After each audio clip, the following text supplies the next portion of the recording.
most famous arena, Madison Square Garden. This is boxing. This is Top Rank. Presented by Hall of Fame boxing promoter Mr. Bob Arum and Joe DeGuardia's Star Boxing. Sanctioned by the New York State Athletic Commission. Executive Director Kim Sumler. Director of Boxing Matt Delaglio. It is brought to you this evening by Boost Mobile, Money is Power, and by Caesar Sportsbook. You bet, you get. Our ringside physicians, Dr. Avery Brown, Dr. Richard Chang, Dr. Mike Lenahan, Dr. Guillaume Lomas, Dr. Victor Hobby, and our chief, Dr. Nitan Sethi. Our timekeepers this evening, Lisa Mendez and Yvonne Williams.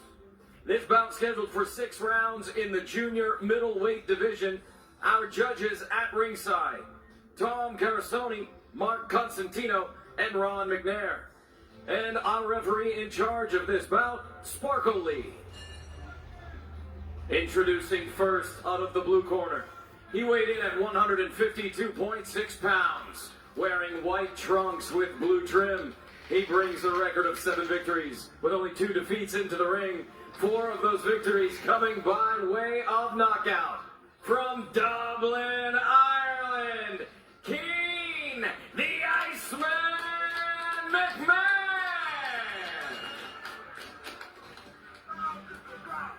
Introducing out of the red corner. He weighed in at 153.2 pounds, wearing red and blue trunks. He brings a perfect record into the ring. 10 victories, no defeats. 8 of those victories coming by way of knockout. From Schenectady, New York, Jahyae, the Golden Child Brown.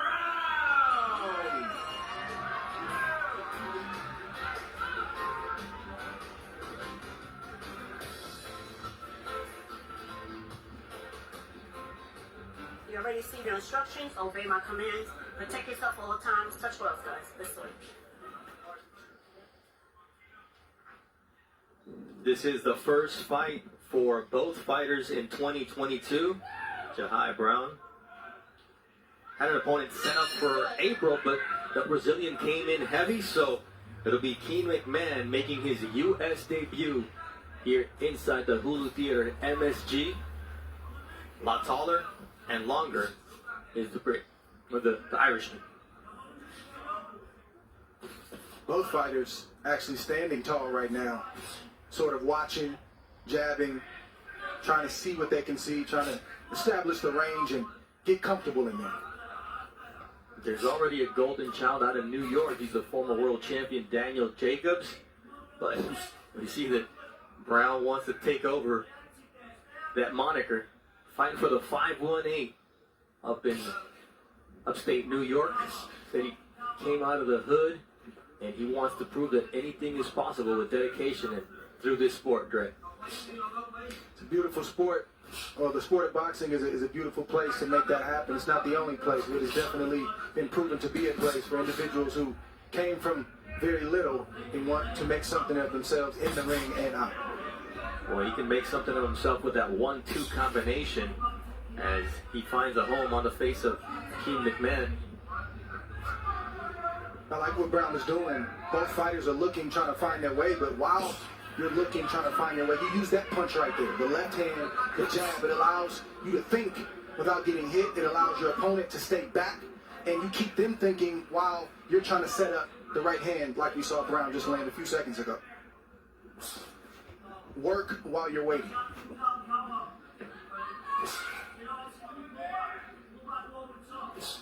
Those are the words of a Hall of Famer, an inducted Hall of Famer. We knew the resume was always there, Dre, but it's something different when you have your hand cast, you picture up in Canastota. It's different. It's different. When you get there, you walk on those grounds, and you're with those other legends. It's hard to describe. I think it's going to take a long time for me to digest that. Oh, nice jab there from Keane McMahon as both were throwing the same punch simultaneously.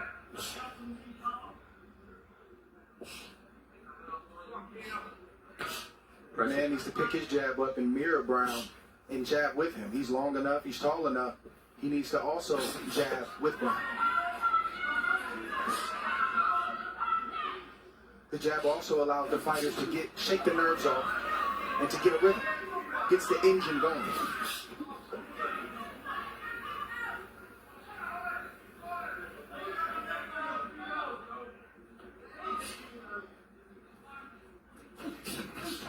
Nice counter from McMahon with the left hook.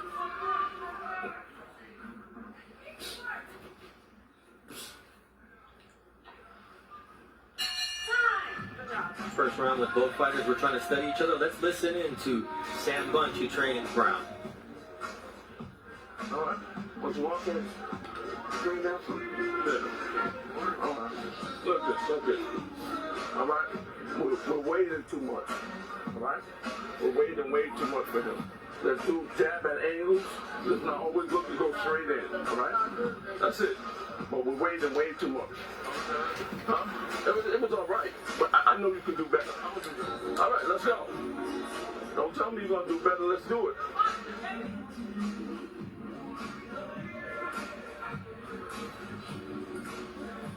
He's not falling right into a hook in the right hand.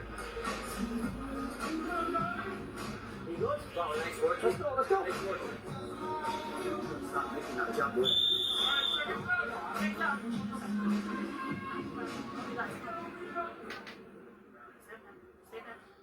You mentioned work rate drain. That's exactly what trainer Sam Bunch was expecting out of Brown here in round 2. Well, I thought Brown actually fought a decent first round for it being the first round, but Sam Bunch knows his charge more than me, so I'll take his word for it.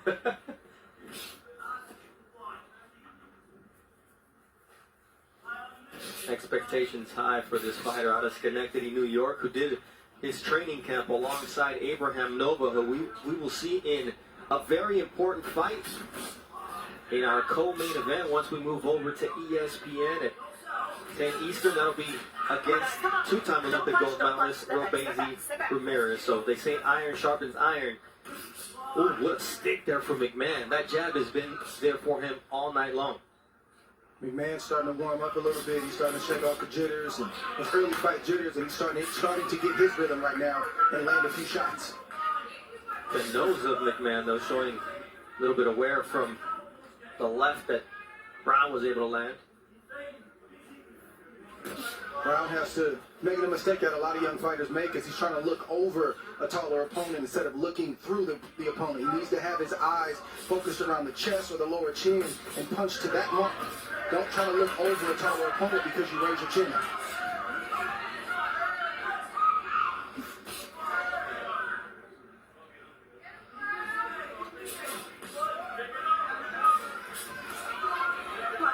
Don't push. Let him go.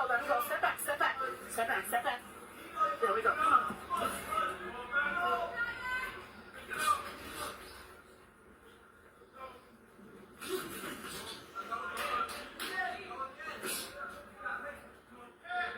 Brown's last fight was in Colombia against Arley Caravani. Came away with a third-round knockout victory. That was a 39-year-old opponent. Tonight he's in against McMahon, a 6-time Irish amateur national champion. There you go. You can see that the skill level is different. Yes, I was just getting ready to say, you can see that he's got skill set. You can just see it in the punches he throws, the type of punches that he throws, and some of the offensive decisions that he's making, like he did right there. He brought Brown in and caught him with an overhand right, and also protected himself after he threw the punch. Another nice left hook from Brown. Sends McMahon reeling backwards, but there comes the answer from McMahon as well. Because Brown got away from using that beautiful left hand, and he's just reaching now with the right hands and the left hands, and McMahon is taking advantage of it. Watch it.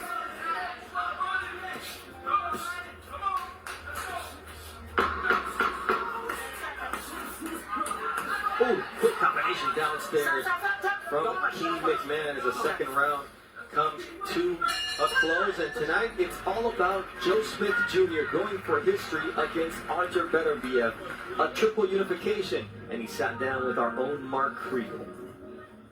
Tell me what you learned in each of these fights. Bernard Hopkins. There was a lot of light on that fight, there was a lot of cameras all the time. He tried to get under my skin, but, I learned not to let people get to me. Sullivan Barrera. He got to fight 8 rounds in with a broken jaw. First punch I got hit with in the fight, I felt it right away, and I knew it was broken because it's happened to me in the past. Yeah, I said to myself, I'm gonna make it through this fight. It just taught me that I'm tough. I'm a tough guy. From one New Yorker to another, more of this Joe Smith Jr. conversation with our Mark Kriegel as the night progresses, leading up to the triple light heavyweight unification between Joe Smith Jr. and Artur Beterbiev on ESPN at 10 p.m. Eastern. Glad you're with us right here on ESPN Plus. I'm Bernardo Osuna alongside Hall of Famer Andre Ward. Third round of a scheduled 6-round fight between Jahyae Brown and Keane McMahon. And so far, it's a close fight to call because they are both trying to impose their style. And you see McMahon with that left, which sets up that body shot. And here comes Brown with the answer, with the looping shot.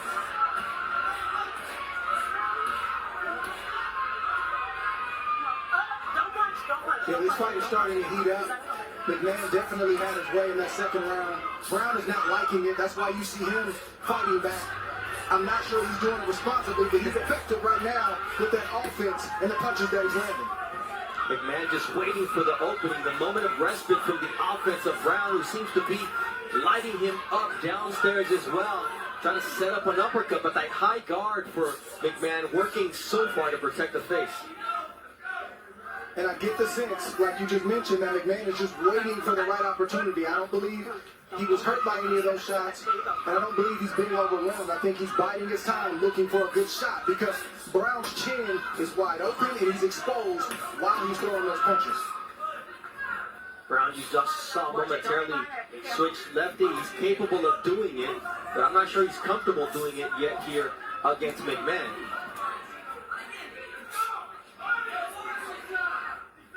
Ooh, both fighters through the right hand. McMahon threw it to the head, Brown to the body. Referee Sparkle Lee gets in there. As you see the jab of McMahon totally get there before the looping shot that Brown was trying to throw. Nice uppercut from Brown. This is not where McMahon wants to be. Come on, come on. All right, come on, guys, get out of there. Come on, box out of there, guys. Come on. You can do it. Box out of there. Let's go.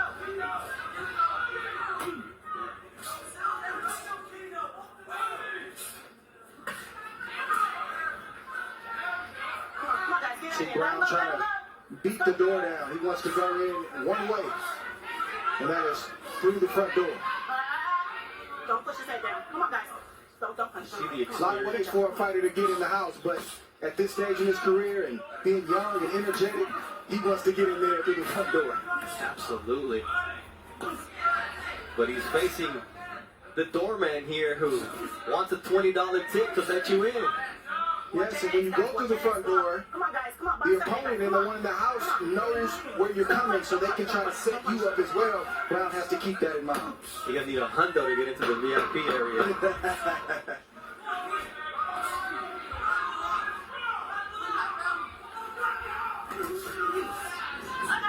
This round's in the book. Let's listen in to Stephen O'Rourke with the instructions for Keane McMahon.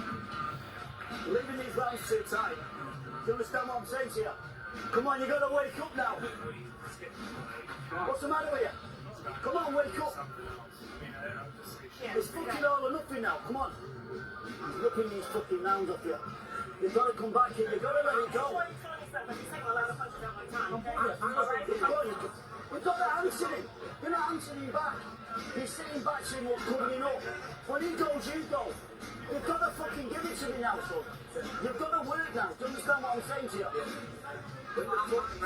Last times when he goes, you go. As soon as you disengage him, be the first to engage. You're letting him do it.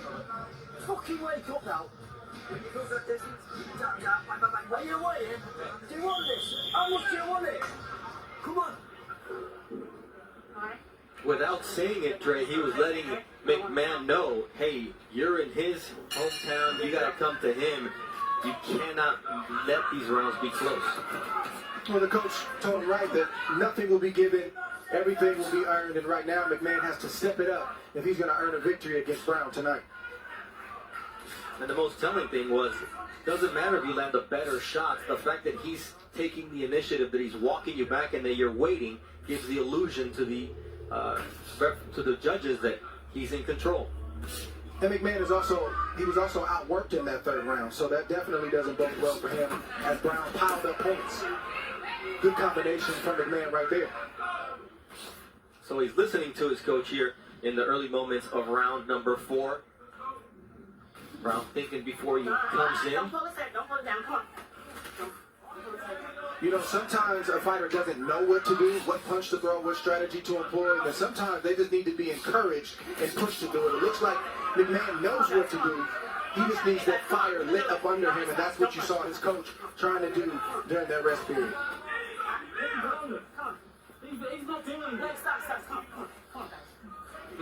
I like McMahon appealing to referee Spark the League, just saying, hey, how many times are you going to let him just come in and hold me without doing anything? And McMahon answers with a quick combination, says, you keep coming in, you're going to catch some of these. One of the first body shots that Brown threw in this fight. He would have more success if he would go down and hit the long torso of McMahon, but he hasn't been interested, at least not to this point, or up to this point. So there it is, digging right to the body from Brown, but then he takes a couple to the face. Watch your heads, guys. Watch your heads. Don't punch. There you go. Come on. Both fighters setting up behind that high guard. Come on, guys. Someone has to break. Stop. Come on, guys. Come on.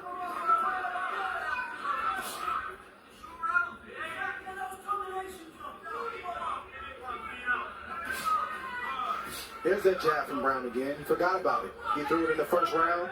His coach urged him to do more. He did more. But he did it by just having a two-fisted attack and not setting it up. Let's see if he can have some different kind of success now that he's throwing the jab again.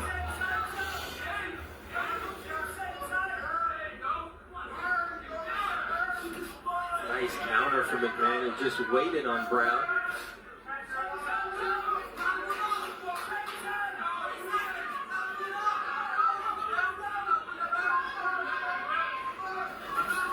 In 2016, Joe Smith Jr. made himself a household name when he knocked out boxing great Bernard Hopkins, who just went into the Hall of Fame with Andre Ward.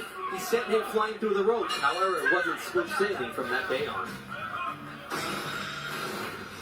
After the Bernard Hopkins fight, we went from 0 to 1,000 miles an hour, and Joe's world got real big very fast. You know, I just knocked out Bernard Hopkins, you know, and he wasn't cocky or bragging about it, but, you know, he had to settle in because next was Barrera. In 2017, Smith faced off with Sullivan Barrera. After dropping Barrera early, Smith suffered a broken jaw in losing a decision. Nearly 2 years later, he got his first title shot against current WBA light heavyweight champion Dmitry Bivol. Smith lost a decision. I learned a lot in that fight by facing a world champion, and I learned things that I needed to do differently and work on. So right after the fight, we got back in the gym and we turned things around from that point. You talk about the eternal underdog, the blue-collar worker, has his own business now, but it all came to fruition after the Fafara and Bernard Hopkins upset that nothing has been given to Joe Smith Jr. And he wants to keep growing, Dre. He's going to have to take it tonight against Better Villa again. You know, you feel like in this sport that you can never rest until it's officially over. You're only as good as what you did in your last fight. People in boxing forget very easily, and all those things that he's done, they're great. But everything boils down to tonight, and this is what he'll be remembered for, what happens in this Arthur Beterbiev fight tonight.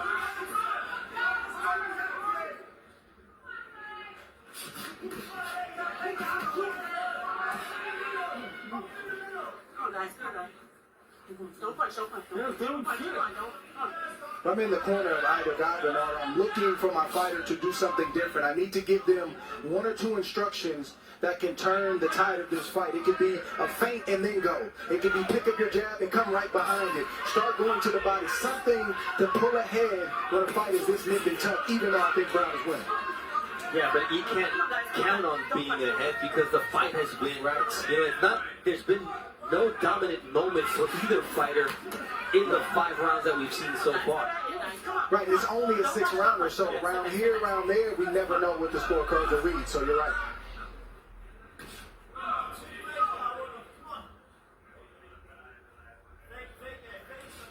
I'd be employing my fighter to go to another gear and close the show and leave no doubt. Nice defense from Brown. Getting away from the McMahon combination that caught air. When a fighter makes another fighter miss, they get frustrated. When you make them miss and you make them pay and you hit them, they then get discouraged.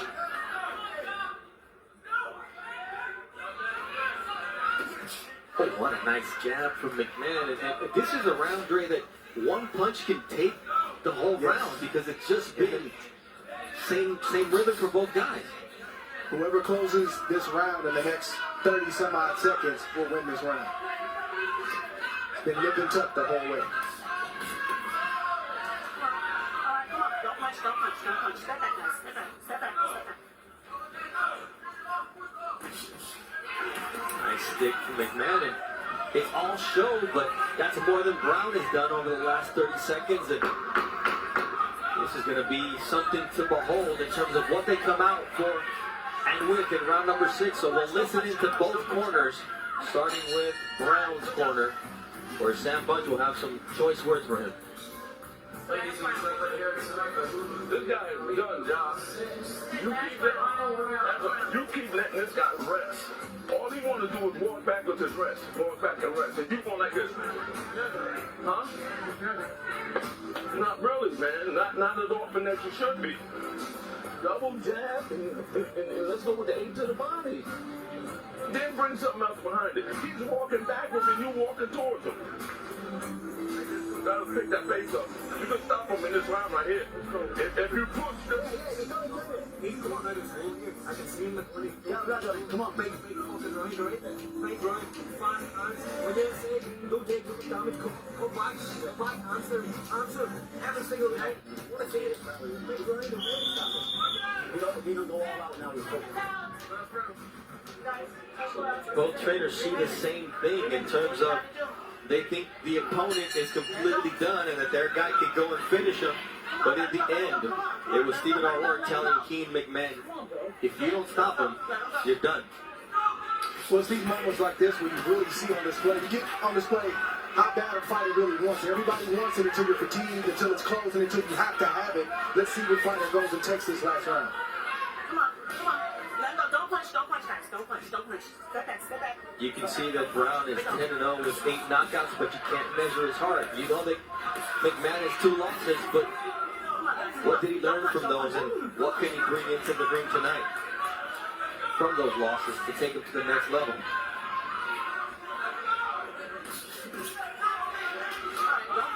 Good body shot right there from McMahon. Short uppercut to the body that made Brown sort of fall in and hold. Come on. Let him go. Come on, guys. A lot of warnings for holding, but nothing more than that from Sparkle Lee as Brown landed a nice right uppercut. Trying to set up that left uppercut, but the guard of McMahon right on the chin. Another 2 good body shots from McMahon that made Brown hold. It's tough to get hit with body shots at any time, but especially late in a fight like this. Don't punch. Step back. Those body shots that McMahon is landing, they're well placed. They're landing in the right spot. And Brown has never been this deep into a fight, so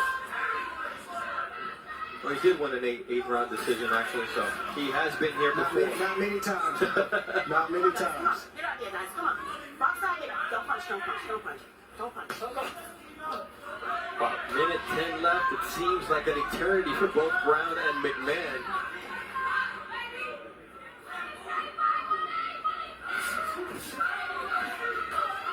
Yes. Body shot from McMahon. I mean, that may be the difference, right? In this round, because he's not just landing the punches, but he's landing them clean, and he gets a reaction out of round. Oh, Nice left hook from McMahon as well. that's what opens up when you have a good body attack.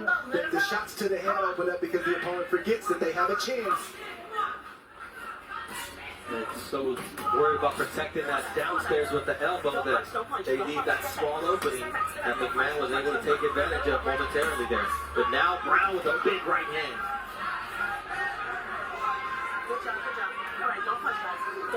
At this point, it's work rate. It's the fact that McMahon has landed the more telling punches in round number 6 that puts this fight in doubt. Yes, McMahon has won this round. Bar something happen in the next 10 seconds. Very, very well. He closed the show, in my opinion.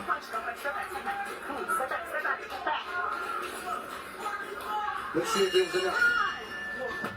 A really close fight.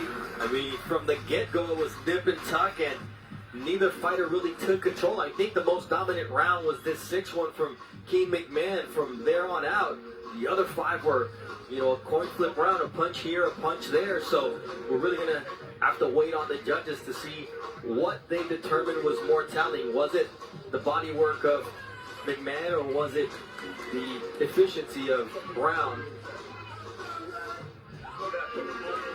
Let's take a look at how hard this fight was for both guys since the jump. Well, Brown started off with that beautiful jab in the first round, and then his coach began to implore him to press the pace. But McMahon also started to press the pace with body shots early on in this fight, and those shots started to wear on Brown, even though Brown never stopped fighting. Like you see right here, he landed good shots to the head, but then McMahon never stopped punching back, never stopped returning fire, and it was back and forth, nip and tuck. These rounds were very difficult to score. I believe it probably came down to that 6th and final round, and I believe McMahon closed the show with his volume, the points that he built up in that last round, and the body shots. They were very clear and very accurate shots. Keane McMahon has overcome alcoholism, a gambling addiction that started at age 14, and so much other stuff. His mother passed away at age 33 from a rare heart condition.